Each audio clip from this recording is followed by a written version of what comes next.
These videos have millions of views. Plywood generators, perpetual motion machines, radios made from rusty bolts. Comments are full of, "This is genius." So we're grabbing a calculator and checking if even one of these survives contact with actual physics. First up, another invention of the century made from plywood and sticks. The creator claims this DIY generator can power an induction motor and instantly heat water. Sounds impressive? It's complete bullshit. Let's set the record straight. This thing violates everything they taught us in school. Look at the input versus output. To spin a motor and heat water, you need power. A lot of power. The generator runs on a tiny motor from a solar panel. Its output? Maybe 20 to 30 watts tops. About as powerful as a mosquito sneeze. Now, the generator itself, this is engineering BDSM. Instead of a proper rotor, there's an angle grinder disc with magnets glued on. The coils have no iron cores. Without iron, the magnetic field doesn't concentrate. It just scatters into nothing. It's like cutting out a section of water pipe and expecting the water to reach the faucet by floating through air. And that gap between the magnets and coils, you could fit your foot in there. Because of this, the efficiency drops to basically zero. Holy crap, people! Energy doesn't come from nowhere. You can't pour a cup of gas in your tank and drive 1,000 miles. The wire gauge is thinner than hair. Let's say a miracle happened and the generator actually worked. To start that induction motor, you need massive starting current. For wire this thin, that's a death sentence. Now, the second test, heating water. The creator shorts the generator directly to a copper tube. This is a dead short circuit. Under these conditions, the generator should lock up from electromagnetic braking and the wire should start heating up and melting its insulation. Now let's watch how one craftsman decided to outsmart not just physics, but human anatomy itself, turning an ordinary garden tool into a torture device. We're looking at a homemade cultivator. The operator has to pull this contraption by the handles, walking backwards. According to the creator, this efficiently tills soil. In reality, engineering suicide. Let's break down why physics is working against you here. When you pull the plow toward yourself, the force vector points from the wheel axis toward your chest, meaning up and back. This creates a parasitic vertical force that literally yanks the plow out of the ground. Here's the paradox. The harder you pull, the worse it tills. Second issue, the movement method.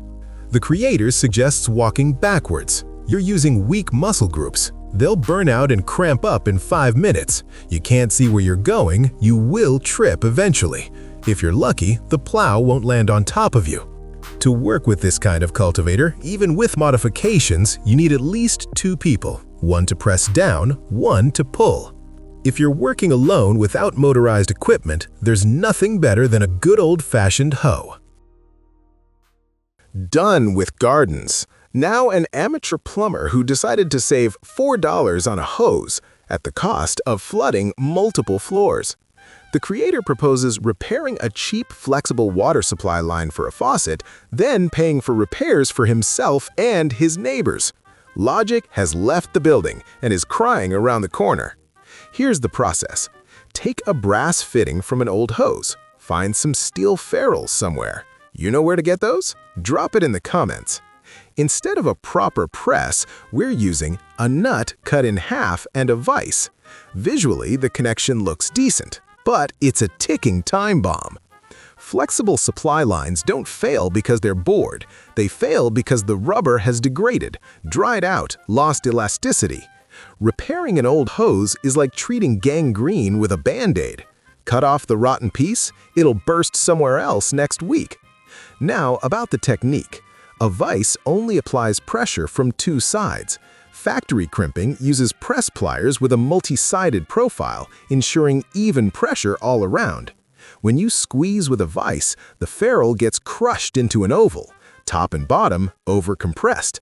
On the sides, dead zones, barely any compression there. They don't show the actual connection under pressure. Know why? Because the camera isn't waterproof. There's a 99% chance this repair turns into a fountain. Done with water, now radio waves. A radio from a bolt and old cassette tape for those who skipped physics to smoke behind the garage. We're shown an FM radio made from cassette tape, a piece of wood, and a rusty bolt. Are we serious? How can adults believe this? Let's unwrap this matryoshka. The magnetic tape supposedly serves as an antenna and variable resistor, pure scam for kindergartners. The wires are soldered to stapler staples that contact the magnetic tape. The tape base is mylar, a plastic dielectric. The creator is trying to pass current through insulation. It's like charging your phone through a rubber glove. Current won't flow through this contraption even if you hit it with 220 volts. Our young genius tries to convince us he built a transformer from a bolt. A battery connects to the thick primary winding. The speaker hangs on the thin secondary winding. Even if his magnetic tape conducted electricity, the battery provides pure DC, direct current. Without alternating current, there's no induction. Instead of a transformer, we just have an electromagnet.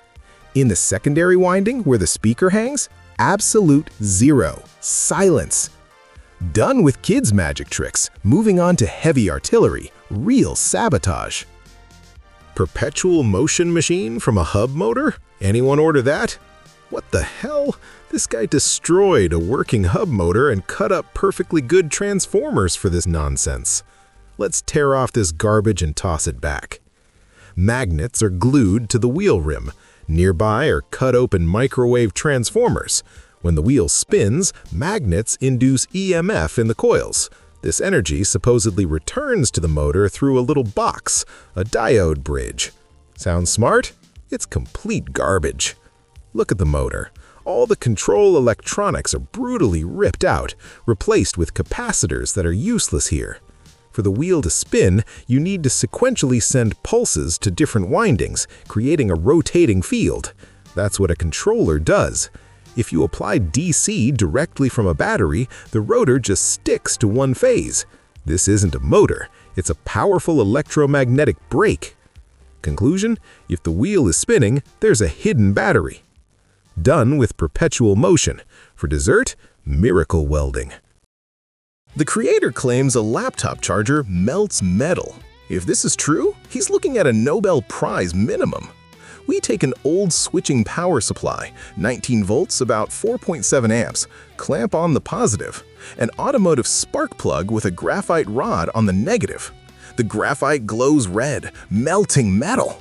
The graphite and spark plug are real, but the energy source? Fake!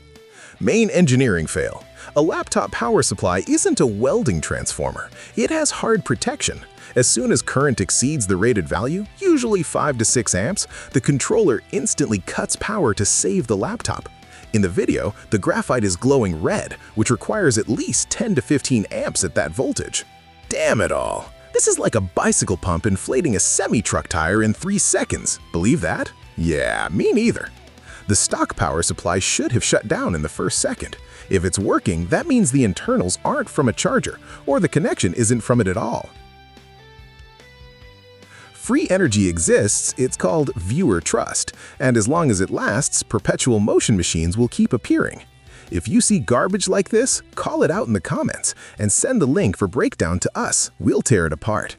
Hit like if you want me to dismantle someone else's genius DIY project piece by piece. Good luck and take care.